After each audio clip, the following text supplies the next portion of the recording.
In honor of its 50th anniversary, the New York Times referred to Truman Capote's black and white ball, which took place at the Plaza Hotel in New York City on November 28, 1966, as the best party ever because of how extravagant it was and how well the guest list was chosen. Regarding the remaining scenes from Masquerade 1966, which aired on Wednesday night, well, some liberties were taken. 1966 was a crucial year in Truman Capote's life.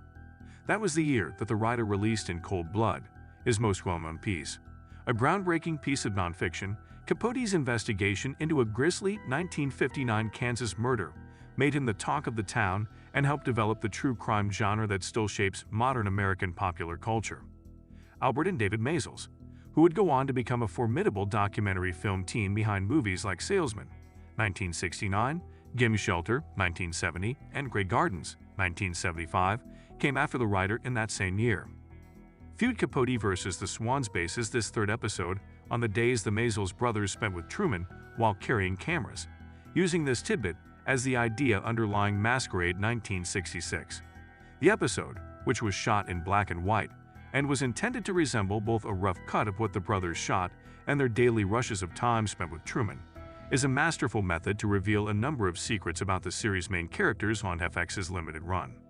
To camera interviews and fourth wall breaking let Babe, CZ, Slim, and Lee talk openly about subjects they otherwise wouldn't have. Naturally, Truman is at the center of everything, ready to celebrate his achievement and the implications it holds for American culture with a ball. To add to the intrigue, it's a masquerade ball where attendees are required to wear only black and white, as well as masks. With his invitation list kept a secret in an attempt to win over some people and alienate others, he intends to make it the social event of the season. Babe and Truman go art shopping at the beginning of the episode. Should Babe buy the Monet or the Manette? And demonstrating how thick as thieves these two were, maybe a little too thickly. Truman screams, "God knows I'm not easy to love," to which Babe responds, "You can count on me as an original." He states, "You are the beginning and the end for me. My entire universe revolves around you." We are aware of how that love can fizzle out. For now, though, everyone is kissing the air. Placing all of these personalities under the prying and vigilant scrutiny of a documentary team is fascinating. These women are conscious of the eyes that are on them all the time after all. They look just as good in costume. Still, they find it difficult to be themselves in front of the camera. The 1973 TV series American Family, a precursor to reality TV, premieres in a few years. Nobody in the US had any idea what it would be like to have one's real life so openly displayed on TV, much less mastered it. Thus, you observe the Swans as they deftly handle both how to behave when having dinner with Truman and how to express themselves when having confessionals. Most of them seem to work in Truman's favor during those times. They'd all think they will be the honored guests at the ball at some time. The author withholds this information for maximum impact, if not pure emotional manipulation. They'd all express the same belief that they deserve it. To a camera, no less, an intriguing creative device FEUD employs to great effect, giving us access to their inner lives in a manner that conversation couldn't match. We witness how helpful Capote was to his Swans before the ball. Specifically, he comforts CZ when her husband's company collapses due to Mexican nationalization. Nevertheless, Babe also has to endure the social consequences of meeting one of Bill's mistresses. For his lovely Swans and his friends, the writer is there. But as we watch him converse with Albert Maysles, you begin to see the rich creative potential of documenting the world he's now immersed in. It's Albert who provides Truman with the idea for his Proustian project about his swans, quoting St. Teresa de Avila. More tears are shed over answered prayers than unanswered ones. But before that, he gets to host a magnificent gala to introduce a new class of American nobility. Meritocracy-based? No, really. The masquerade turns out to be somewhat of a trashy event despite Babe's assistance, who serves chicken hash at a ball, and acts as a means of escalating hostilities between Truman and his subordinates. Ultimately, Kay Graham, the Washington Post editor, is the honored guest, not one of them. It was evidence, in Truman's words, that a new era was beginning. And Capote is at the heart of it all. A diminutive Southern writer, his petty actions cause him to pull off the cruelest scene in the entire episode, unmasking Anne and asking her to leave, humiliating her in front of her kid.